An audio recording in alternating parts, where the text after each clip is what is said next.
Hello guys, welcome back.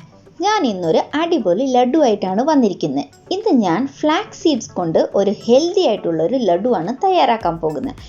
ദിവസം ഈ ഒരു ലഡു നമ്മൾ കഴിച്ചാൽ നിങ്ങളുടെ ആരോഗ്യത്തിന് മാത്രമല്ല മുടിയുടെ വളർച്ചയ്ക്കും ചർമ്മ സൗന്ദര്യത്തിനും വളരെയധികം നല്ലതാണ്. ഇതിൽ പഞ്ചസാരയോ എണ്ണയോ നെയ്യോ ഒന്നും ചേർക്കുന്നില്ല. ഈ ലഡു കാണുമ്പോൾ തന്നെ നല്ലൊരു എണ്ണമയം തോന്നുന്നില്ലേ? നമ്മൾ ഉപയോഗിക്കുന്ന ഹെൽത്തി ആയിട്ടുള്ള ഇൻഗ്രീഡിയൻസ് നിന്ന് കിട്ടുന്ന നാച്ചുറൽ ഓയിൽസ് ആണ് ഈ ലഡുവിൻ്റെ പ്രത്യേകത. ഇത് വളരെ ടേസ്റ്റിയും ഹെൽത്തിയും ആയിട്ടുള്ളൊരു ലഡുവാണ്. എന്നാൽ ഫ്ലാക്സ് സീഡ്സ് ലഡു എങ്ങനെയാണ് തയ്യാറാക്കുന്നതെന്ന് നമുക്കൊന്ന് നോക്കാം. അതിനായി ആദ്യം തന്നെ നമുക്കൊരു പാനിൽ 1 കപ്പ് ഫ്ലാക്സ് സീഡ്സ് ഇട്ട് കൊടുക്കാം. ഫ്ലാക്സ് സീഡ്സ് നമ്മൾ ലോ ഫ്ലെയിമിൽ ഡ്രൈ റോസ്റ്റ് ചെയ്തെടുക്കണം. ഇത് ചൂടായി വരുമ്പോൾ തന്നെ പൊട്ടാൻ തുടങ്ങും. ഫ്ലാക്സ് സീഡ്സ് ഒരുപാട് fibre, proteins, omega fatty acids അടങ്ങിയിട്ടുള്ളതാണ്. ഇത് നമ്മുടെ sugar level, cholesterol level control ചെയ്യാൻ വളരെ ഹെൽപ്ഫുള്ളാണ്. ഫ്ലാക്സ് സീഡ്സ് ദിവസം ഉപയോഗിച്ചാൽ നമ്മുടെ മുടിയുടെ ഹെൽത്തിനും വളരെയധികം നല്ലതാണ്. നമ്മുടെ ചർമ്മം സ്മൂത്ത് ആവാനും ചർമ്മകാന്തിക്കും ഇത് വളരെയധികം നമുക്ക് സഹായിക്കും. വെയ്റ്റ് കൺട്രോൾ ആഗ്രഹിക്കുന്നവർ ഇത് വളരെ യൂസ്ഫുൾ ആണ്. പക്ഷേ ഫ്ലാക്സ് സീഡ്സ് കണക്കിനധികം ഉപയോഗിക്കരുത്. അങ്ങനെ ഉപയോഗിച്ചാൽ അത് സ്റ്റമക്ക് അപ്സെറ്റ് ഉണ്ടാക്കാൻ സാധ്യതയുണ്ട്. അതുകൊണ്ട് ഈ ലഡു 1 അല്ലെങ്കിൽ 2 വീതം ദിവസം കഴിക്കുന്നതിന് ഒരു കുഴപ്പമില്ല. ഫ്ലാക്സ് സീഡ്സ് റോസ്റ്റ് ആയിട്ടുണ്ട്.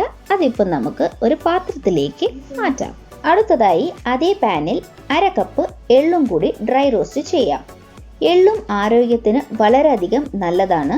ഇതിൽ ഒരുപാട് പ്രോട്ടീൻസും ഫൈബറും വൈറ്റമിൻ ബിയും കാൽഷ്യവും അയണും അടങ്ങിയിട്ടുള്ളതാണ്. ഇത് നമ്മുടെ എല്ലുകൾക്കും ചർമ്മ സൗന്ദര്യത്തിനും കൊളസ്ട്രോൾ കുറയ്ക്കാൻ സഹായിക്കും.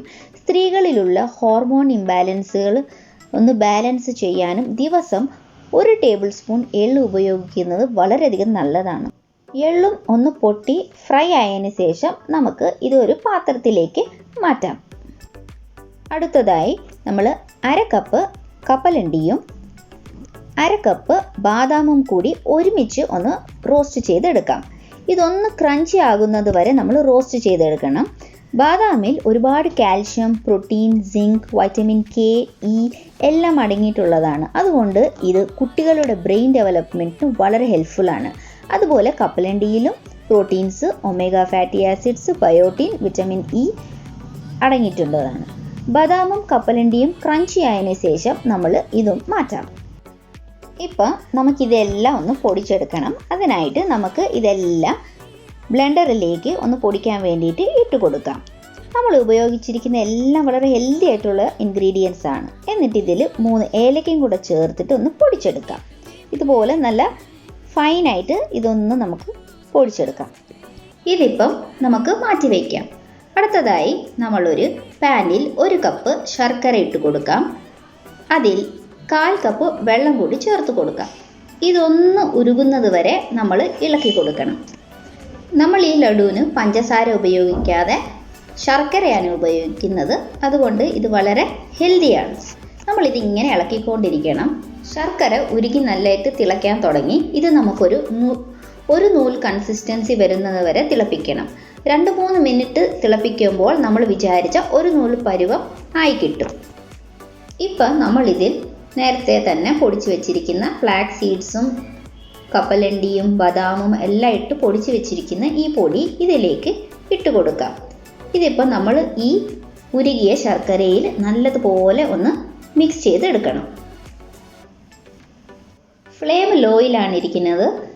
ലോയിൽ വെച്ചിട്ട് തന്നെ നമ്മൾ ഇത് നല്ലതുപോലെ ഒന്ന് യോജിപ്പിച്ചെടുക്കണം. ഇതൊന്ന് മിക്സായി പാനിൽ നിന്ന് വിട്ട് വരാൻ തുടങ്ങിയിട്ടുണ്ട്. ഇപ്പം നമുക്ക് സ്റ്റൗ ഓഫ് ചെയ്യാം. എന്നിട്ടിത് നമ്മളൊരു പാത്രത്തിലേക്ക് മാറ്റാം. ഇതിപ്പം നല്ല ചൂടുണ്ട്. അതുകൊണ്ട് നമ്മൾ ഇതൊന്ന് ആറി ഒന്ന് തൊടാൻ പറ്റുന്ന ഒരു ചൂടാകുമ്പോൾ നമുക്കിത് ഓരോന്നായി ലഡു പോലെ ആക്കിയെടുക്കാം. അങ്ങനെ വളരെ ഹെൽത്തി ആയിട്ടുള്ള മുടിക്കും ചർമ്മത്തിനും കാന്തി വരുന്ന ഫ്ലാക്സ് സീഡ്സ് ലഡു തയ്യാറായി. ദിവസം 1-2 വീതം കഴിക്കാം. തീർച്ചയായിട്ടും ട്രൈ ചെയ്ത് നോക്കണം. ലൈക്കും സബ്സ്ക്രൈബും ചെയ്യാൻ മറക്കരുതേ. എന്നാൽ അടുത്ത റെസിപ്പിയായി വരുന്നവരെ bye from simple cooking lab.